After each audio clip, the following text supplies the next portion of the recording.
del petróleo. Y la economía petrolera de Ecuador le permitió tener al gobierno de turno, en este caso al gobierno de Rodós, más tarde el de Hurtado, y antes al gobierno de las juntas militares, 5 veces más presupuesto que el que disponían los gobiernos antes de la era petrolera, antes de 1974. La gran cantidad de estos recursos fueron invertidos en la construcción de carreteras, que lo empezaron los militares, en la creación de la medicina rural, de la pedagogía, o sea, de los profesores rurales, de las escuelas rurales en el campo, de una reforma agraria que movilizó a gente de la sierra, fundamentalmente a las áreas de la Amazonía, porque las reformas agrarias anteriores de 1968 dividieron las grandes haciendas de la sierra en guasipungos, pequeñas propiedades de las comunidades indígenas o de las personas que vivían en esos lugares, desde épocas precolombinas, y que luego pasaron a ser peones de las haciendas, de las grandes haciendas de los españoles y luego de los criollos hijos de estos españoles. Pero en la Mariscal se daba una revolución. Aparecía además la Universidad Católica y la Universidad Central, que también estaban en la periferia de la Mariscal, y la Católica dentro de la Mariscal. Y había creado García Moreno la Politécnica, y eso fue ya en el siglo XVIII, en el siglo XIX, y nosotros vivíamos entonces esta revolución del transporte aéreo, de la hotelería y del turismo. La Mariscal se convirtió en el barrio turístico esencialmente. Todo turista que llegaba a Quito, especialmente por avión, tenía que llegar a la Mariscal. Pero cuando Rodrigo Paz pasa de ser ministro de Finanzas a ser alcalde de Quito, transforma a la Mariscal y desplaza a los bancos, desplaza a toda la infraestructura de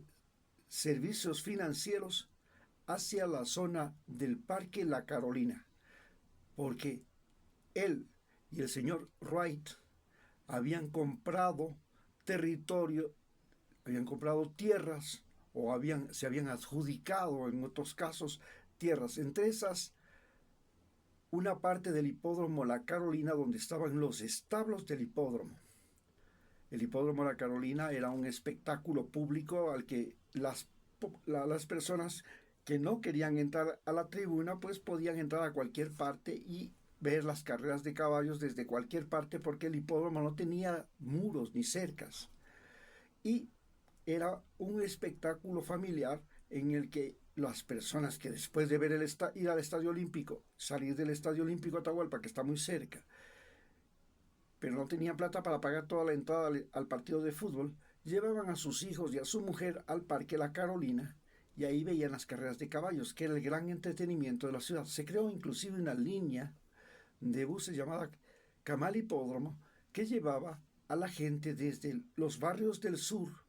hasta el hipódromo precisamente, y pasaba por Amazonas. Al señor Rodrigo Paz se le ocurrió entonces la idea de que para llevarse todo el aparato económico creado en la avenida Amazonas y en el barrio de la Mariscal hacia esta nueva zona financiera en el norte, en la misma avenida Amazonas, entre la avenida Eloy Alfaro y la avenida Naciones Unidas, donde él construyó su banco, donde los Isaías construyeron su primer supermercado, centro comercial, su primer centro comercial, el centro comercial Iñaquito, donde estaban los establos de los caballos, y por supuesto el hipódromo tuvo que salir. Estamos hablando ya de los años 80. Entonces la Mariscal comenzó un proceso de deterioro, y este deterioro desde el punto de vista de la movilidad humana. dejó de existir el tontódromo, la gente dejó de venir al Amazonas para exhibir sus carritos y en la calle que era de doble vía, pues se acabó la función, ahora tenía solamente una calle en dirección al norte, hacia el aeropuerto y precisamente a la zona financiera del señor Rodrigo Paz y de la familia Wright, que eran los dueños de la Mariscal. Estas dos familias poderosas prácticamente le dieron la puñalada final a la Mariscal cuando en el año 1997 sube a alcalde de Quito otro del mismo partido de Rodrigo Paz, el alcalde Yamil Maguad, un poco antes, en 1994. Y este señor decide que hay que rehabilitar el centro histórico, recuperar el centro histórico, peatonizar el centro histórico, darle vida al centro histórico que se había vuelto una zona abandonada de vagabundos, de pordioseros, a la que los turistas llegaban a visitar y salían corriendo si no salían robados,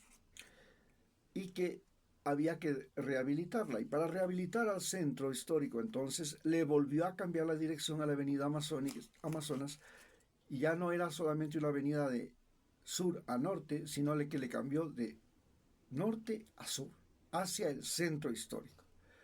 Estos cambios de la movilidad del transporte cambiaron también la situación y el desempeño de la Mariscal. La población de la Mariscal mudó,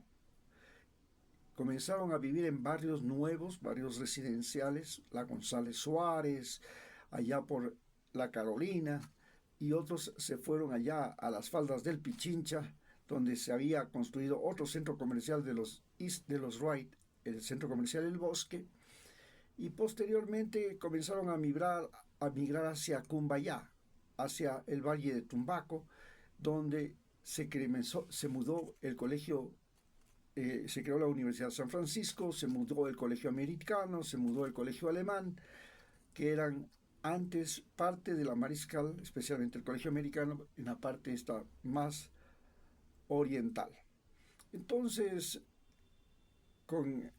la muda de los ricos, de las familias,